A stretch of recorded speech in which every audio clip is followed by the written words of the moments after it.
dia semakin kuat. Cuma kalau menduga-duga lagi kan ya hoax kita mulai.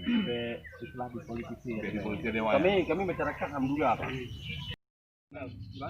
Dokumen wartewanya sedot nadi batu bara bisa terbuktikan. Nah, Karena pembantu berada dekat Pak. Debu. Di yang lemah bang kan wartanya. Lemah lagi nak iarang di datu kan. Dapat ni datu dia. Lemah aja.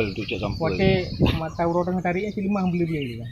Jadi daerah Kuanju deh Pak. bisa jadi debu. Daerah Kuanju urut kan berarti paling berarti Pak Perdi ada lagi kan. Paling kuat eno. Kalau jino eno mana. Abang berci. Abang barang tu. Sedimen. Yang penting tajak tu lah. Sedimen. Lehau. Ini secara formil dia kurung 7, kurung redup dan kurung bunga. Nah, keterangan dan boleh kita pastikan keterangannya 4 penampungannya ketika penuh mengalir ke kurung bunga bang. Jadi muara di Nova Muka Kurung ini tersumbat memang sekitar 5 kilo tu. Nyando. Ya, pernah dibersihkan.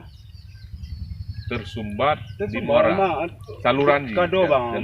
Muara Muka Kurung kan kado. Itu mau bancing gondok. Padat tak lah.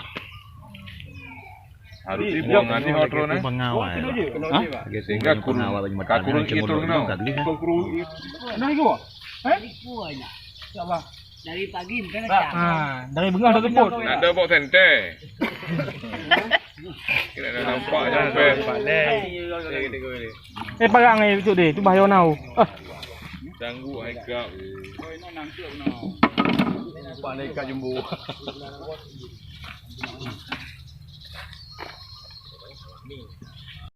Pak kita baca hijau.